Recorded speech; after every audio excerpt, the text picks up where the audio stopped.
Hey, what's going on? Ryan here with Intersection Records and talking about Dave Navarro, how he got back into playing guitar and back inspired again to rejoin Jane's Addiction. You know, Jane's Addiction's back touring again with their classic lineup.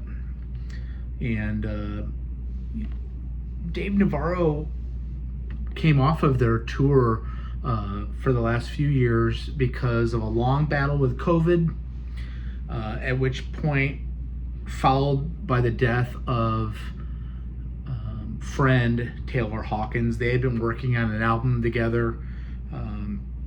He put the guitar down for over a year. Said he just was sick of it, could not play it. And it's interesting to think about, as a guitar player myself and a bandmate, we do go through ebbs and flows where we want to pick up and play every single day. Every time we're alone, we want to have a guitar in our hands and go through stuff. And then we do hit those lulls where we just can't play it. We don't want to pick it up. And, sometimes you're feeling guilty, or I do at that point. But I want to read something that he was talking to Kyle Meredith with on a recent episode of Kyle Meredith with. He says, we lost Hawkins and I put the guitar down. He says, the one thing that brought him back was listening to Steely Dan. He said, I started listening to Steely Dan in my house. And it was like, that is some weird playing. I started learning Steely Dan stuff, which I never really did a deep dive into. And then I just got into playing guitar every day. Steely Dan, Steely Dan, Steely Dan. Then I turned to Eddie Van Halen and I was like, I'm just going to go on a deep dive of Eddie Van Halen. He also reflected and said this. I think a lot of it has to do with years of loving the guitar and then getting sick to death of it and not touching it for a year. Then hearing something inspiring and falling in love with it again. Then getting sick of it again.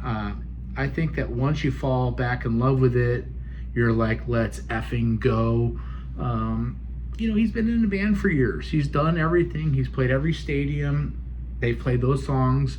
With Jane's Addictions, they only have a few albums, so they're playing the same songs probably almost every night. I'm sure doing that project he did with Taylor Hawkins gave him some lift, gave him some inspiration.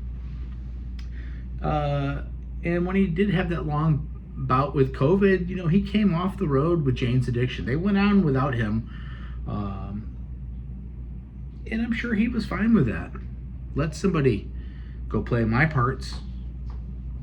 I'm the lead player in this band, an original member. Perry Farrell knows that. Stephen Perkins knows that. Eric Avery knows that.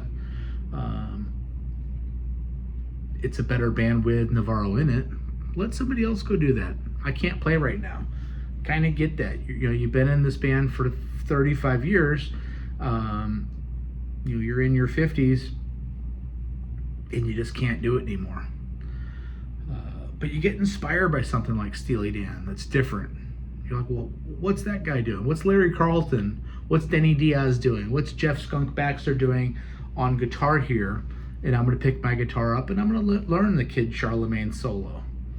I'm going to learn, Caves of Altamira solo or whatever, Peg and Josie and all that stuff.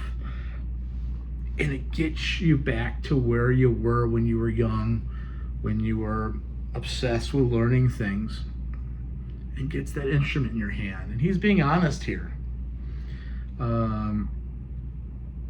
He went on to say this. He said, if you don't have this love-hate cycle of guitar, if I just loved it the whole time, you'd be hearing up close and personal acoustic albums from me where it's like, I'm going to strip it back and get real now. He said, that's not me. We're a effing rock band. I guess what he's saying is, he needs to get charged up and inspired to be that rock band. He's not a guy that's going to play into ad nauseum and do things that are out of character, like acoustic albums or Christmas albums or cover albums or whatever. I think it's cool that he's honest. I was wondering when he was off the road, I'm like, how sick is this guy? This guy looks like he's in great shape. is it really COVID? Is he that sick? Well, it sounds like he just got sick of everything. Even Taylor Hawkins died, knocked the wind out of him. You know, Taylor Hawkins was an inspiring player who could probably have brought the best out of a guy like Dave Navarro, one of my guitar heroes. One of the best concerts I've ever seen was about 17 years ago, seeing them in Indianapolis. I think it was 07 or 06. They were brilliant. Absolutely brilliant live. And anyway, those are my thoughts. Check out my channel. Subscribe if you like this content. We do shows every day. Peace out. See you.